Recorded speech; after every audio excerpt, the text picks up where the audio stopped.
हमारे व्यस्त जीवन में ईश्वर की आवाज।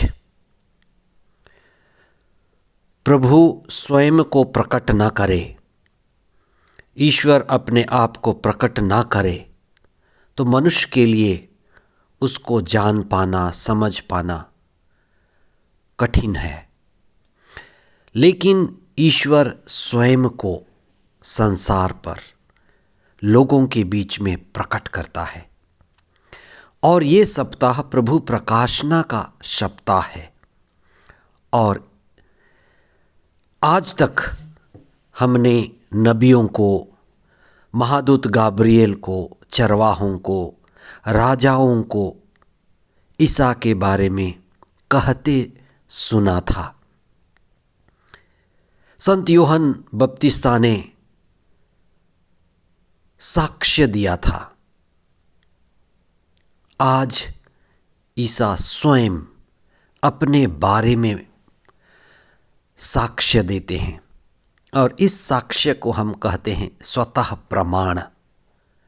खुद के द्वारा खुद के विषय में बताना। प्रभु प्रकाशना के बाद का बृहस्पतिवार 8 जनवरी 2026। पहला पाठ यूहन्ना का पहला पत्र अध्याय 4 पद संख्याएं 19 और उसके आगे अध्याय 5 1 से 4 तक, और संत लूकस का सुसमाचार अध्याय 4 पद संख्याएं 14 से 22 तक। व्यक्ति कौन है? व्यक्ति अपने जीवन में क्या करेगा? उसके जीवन का परम उद्देश्य क्या होगा? यह बात उसके नाम से ही धर्मशास्त्र में पता चल जाता है।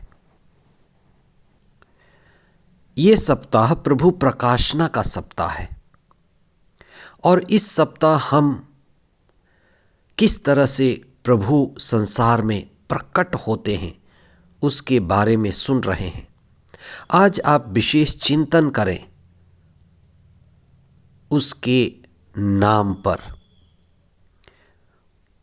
उसका नाम महादूत गाब्रिएल ने दिया था। नाम पर चिंतन से ही पता चल जाता है कि वह कौन है और क्या करेगा। उन्हें जो नाम मिला था वो था ईसा, जीसस। ईश्वर अपने लोगों को बचाता है। ईश्वर अपने लोगों को संसार से, पापों से बचाता है। ईश्वर मेमना बनकर लोगों के मुक्ति के लिए आत्मत्याग करता है, क्रूस का बलिदान, जिसकी सूचना, जिसके विषय में आज की भविष्यवाणी ये बताती है और ये प्रकट करती है कि वे स्वयं स्पष्ट रूप से जानते थे कि उन्हें क्या करना है।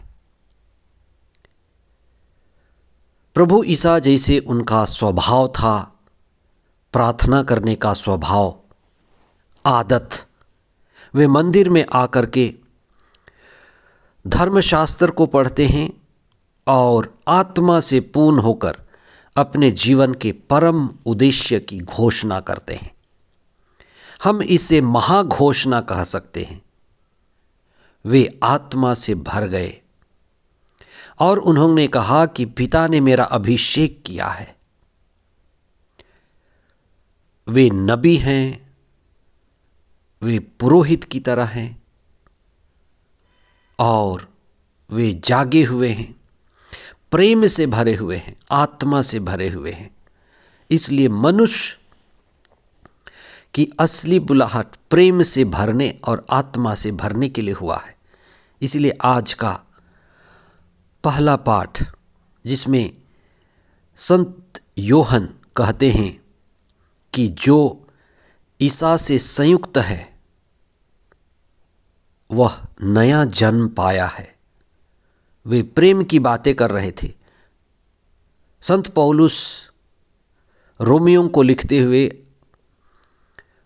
रोमियों के पत्र अध्याय 13 पद संख्या 10 में कहते हैं कि जो व्यक्ति प्रेम में है वह सभी आज्ञाओं का पालन करता है। प्रेम में होना सभी आज्ञाओं का पूरक है।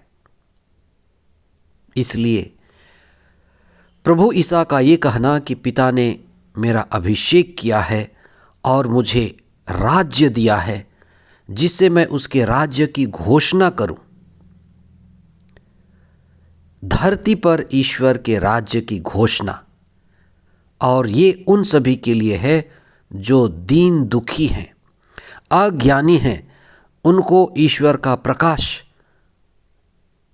उनको ईश्वर का ज्ञान मिलेगा और ज्ञान व्यक्ति को मुक्त करता है। जो विभिन्न तरह के बंधनों में हैं उन्हें आज़ादी मिलेगी। जो बीमार हैं, कमज़ोर हैं, दुर्बल हैं, वे चंगाई पाएंगे। इसलिए व्यक्ति जो अलग अलग बंधनों में बंधे हुए हैं उनके लिए मुक्ति वर्ष की घोषणा की जा रही है। मनुष्य इसलिए बना है कि ईश्वर की संगति में रहे, मुक्त रहे, आनंद में रहे, आज़ाद रहे और प्रभु के संग चले। इसलिए मनुष्य के आज़ादी में जो भी बाधा है ईश्वर उसको बार बार दूर करता है, बंधनों को खोलता है। मिस्र देश में मूसा के द्वारा, समय समय पर नबियों के द्वारा,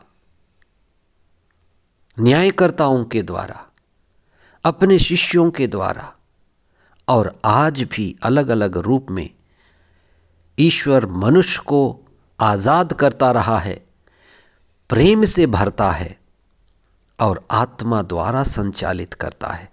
इसलिए आप कुछ समय निकालें, प्रभु के संग बैठें। धर्मशास्त्र में उनकी योजना हमारे लिए प्रकट की गई है, उसको पढ़ें, मनन करें, आत्मा से भरे और प्रभु में प्रेम का और ज्ञान का नया जन्म पाएं। आमीन।